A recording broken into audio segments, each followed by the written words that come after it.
जय हिंद साथियों, मैं रोहित आप सभी का एक बार फिर से हार्दिक स्वागत करता हूं टारगेट सेमेस्टर पर। साथियों, जैसे कि हमारी जो सेमेस्टर की सीरीज चल रही है सारथी batch वीए first semester first year के लिए, जिसका आज हम चौथा पार्ट लेके आए हैं। मतलब कि इससे पहले हम यूनिट 1 खत्म कर चुके हैं। अब दूसरा चल रहा है लिटरेरी सोर्सेज। पहले था आर्कियोलॉजिकल सोर्सेज, जिसके हमने 2 पार्ट बनाए। अब डेली डेली कहोगे कि यही समझाते हो, तो हो सकता है कुछ नए लोग आज जुड़े हों। और आज है सोर्सेज ऑफ जो लिटरेरी सोर्सेज का है, यानी कि साहित्यिक स्रोतों के बारे में बात करने वाले थे। उसका एक पार्ट हम ऑलरेडी पहले बना चुके हैं, दूसरा पार्ट आज ये वाला है।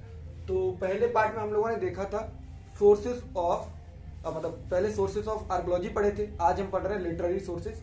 लिटरेरी सोर्सेज को, यानी कि जो साहित्यिक स्रोत थे, उनको 2 भागों में बांटा गया।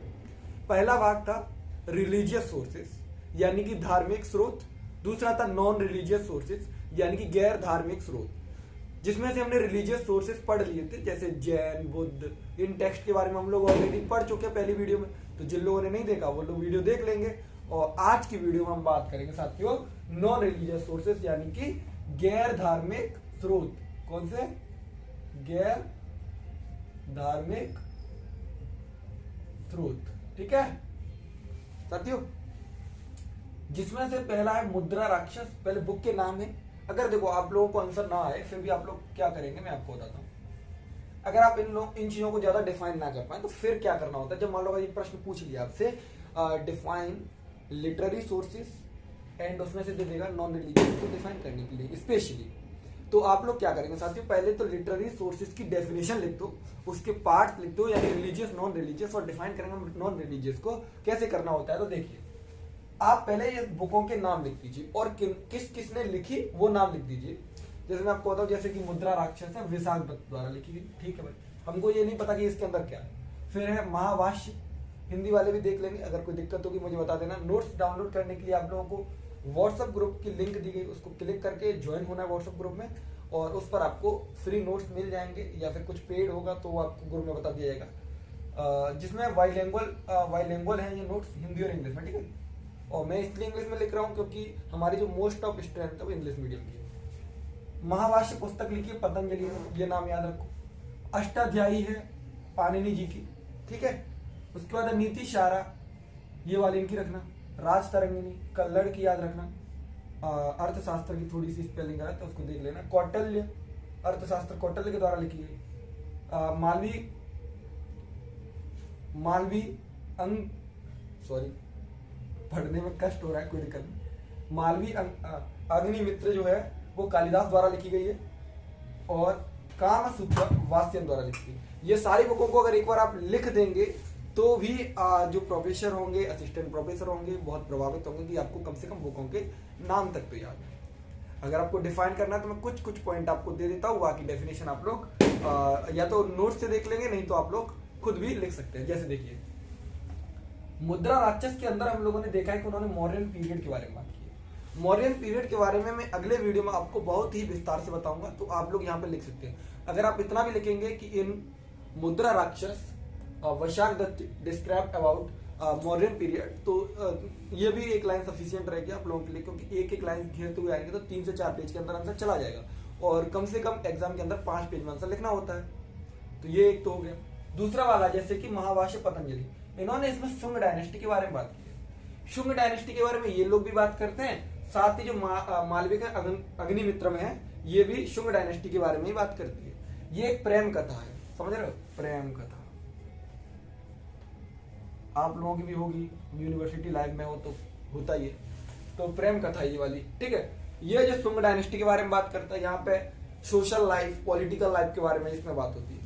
इसके बाद आपकी आती है अष्टाध्यायी। ये बहुत इंपॉर्टेंट है पाणिनि जी की, इसलिए मैंने लिखा है। इसमें ओल्डेस्ट ग्रामर और लिटरेचर की बात की, यानी कि साहित्य की बात कही है, और जो व्याकरण है पुराना उसके बारे में बात की है। तो पहला पॉइंट ये लिख दिया। दूसरा वाला ये बताता है पॉलिटिकल सोशल कंडीशन होती है प्री मॉडर्न टाइम पर, क्या आर्थिक स्थितियां थी, क्या सामाजिक स्थितियां थी, क्या राजनीतिक स्थितियां थी। तो ये सब बुक में बताई जाती है पाणिनि जी द्वारा, जो कि अष्टाध्यायी में लिखी गई है। ठीक है, एक चीज यहाँ पे क्लियर हो जाती है। करीबन हमने 3 बुक पढ़ी है, आई थिंक कोई दिक्कत नहीं होनी चाहिए। फिर भी कोई दिक्कत है तो कमेंट बॉक्स इसीलिए बनाया गया है, छाप देना। अब अगली बुक की बात करते हैं। नीति शास्त्र, नीति शास्त्र के बारे में क्या है वो आप लोग खुद बताएंगे, क्योंकि मैंने देखो इन सारी बुक के बारे में लिखा है। आप लोग मैं चाहता तो इसके बारे में भी लिख सकता, लेकिन एक आप लोगों के अंदर भी जिज्ञासा सी होनी चाहिए कि इस बुक के बारे में क्या है। तो आप लोग सर्च करेंगे ना तो ये चीजें फीड हो जाएंगे दिमाग में, क्योंकि 2-4 बुक के और नाम खुल जाएंगे। तो इसलिए ये आपका फॉर्म वर्क है, ठीक है। इसके बारे में आप लोग खुद लिखेंगे। अब है राजतरंगिणी, जो कल्याण जी के द्वारा लिखी बहुत इंपोर्टेंट पुस्तक है। आपके एंट्रेंस में भी शायद आई होगी ये वाली। स्टार लगा लो, स्टार लगाना गलत बना दी, कोई बात नहीं, स्टार ऐसे करके, यस वो वाला स्टार नहीं बना पाते। तो इसमें कश्मीर के इतिहास के बारे में बात की गई, हिस्ट्री ऑफ कश्मीर के बारे में बताया गया। किसमें? राजतरंगिणी, जो किसके द्वारा लिखी गई? कल्हड़ के द्वारा लिखी गई है। तो इसमें आप हिस्ट्री ऑफ कश्मीर की बात करते हैं, ठीक है। फिर है अर्थशास्त्र। अर्थशास्त्र जैसे बुक का नाम है अर्थ, अर्थ मतलब होता है धन, तो इनके बारे में नहीं है अर्थशास्त्र में। अर्थशास्त्र में जो कौटिल्य जी है वो बात करते हैं विष्णुगुप्त और चाणक्य की जो नीतियां हैं उनके बारे में बात करते हैं। ये बुक है जो 15 पार्ट में डिवाइड होती है, यानी 15 भागों में बांटी गई है ये पुस्तक। साथ ही इस पुस्तक के अंदर में सोशल और पॉलिटिकल कंडीशंस का पता चलता है, चाणक्य के टाइम की और विष्णुगुप्त के टाइम का। सोशल एंड पॉलिटिकल की बात करें यानी कि राजनीतिक और सामाजिक के बारे में पता चलता है कि किस प्रकार समाज में लोगों को क्या राइट्स मिले थे, क्या उनकी ड्यूटीज थी, ये सारी चीजें हमको पता चलता है किस बुक के अंदर। तो साथियों उस बुक का नाम है अर्थशास्त्र। हो सकता है ये वीडियो छोटा हो जाए तो उसका दिक्कत मत लेना, क्योंकि इसके ऊपर प्रश्न वाला वीडियो कल आप लोगों के लिए अपलोड होगा। फिर इसके बाद है मालवीय अग्निमित्र।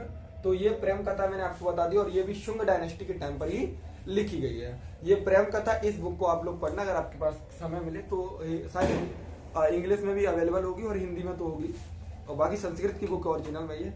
अगर आप लोग इसकी कहानी भी अगर यूट्यूब पर सुनोगे ना, बहुत तगड़ी कहानी है। प्रेम का एक सार आपको पता चलेगा, जो चीजें हैं, जैसे आपने बहुत सारी बुकें पढ़ी हैं, लेकिन अगर इस बुक को पढ़ोगे तो काफी साहित्य जो है ना उसमें आपकी रुचि बढ़ेगी। आपको लगेगा कि हाँ यार, राजाओं के टाइम पे मतलब एक राजा होने के बाद भी अगर वो प्रेम को नहीं पा रहा है, वो हम लोग तो एक तुच्छ मानव है जिसके लिए लड़ रहे हैं, मतलब चीजें सीखोगे अगर इस बुक को पढ़ोगे तो, ठीक है। ज्यादा मैंने खुद नहीं पढ़ी है, जितना सुना उतना बता रहा हूँ आपको। बाकी अगली बुक है आपकी कामसूत्र। इसमें हम सेक्सुअल लाइफ के बारे में पढ़ते हैं, ठीक है, सोशल लाइफ के बारे में पढ़ते हैं, बाकी फिजिकल लाइफ के बारे में पढ़ते हैं। देखो ये चीजें, इन पर डिस्कस होना बहुत जरूरी है, क्योंकि ये देखो टाइम है 21 सेंचुरी चल रही है और हम लोग यूनिवर्सिटी लाइफ में पढ़ रहे हैं, मतलब यूनिवर्सिटी टाइम में। अगर हम लोग ही शर्माएंगे इन चीजों पर बात करने में, कामसूत्र वगैरह पर, तो ये बुक पहले लिख चुकी है भाई, ये एंशिएंट टाइम की बुक है।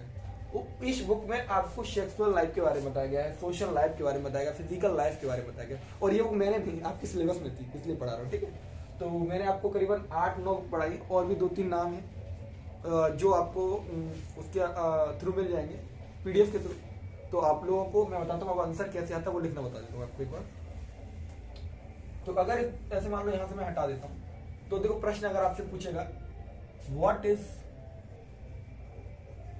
लिटरेरी सोर्स, यानी साहित्य क्या है, व्हाट इज लिटरेचर कर देते हैं, या लिटरेरी सोर्स ही करो, क्योंकि ऐसे प्रश्न है। लिटरेरी सोर्स यानी कि क्या पूछेगा, साहित्यिक जो स्रोत है वो क्या है।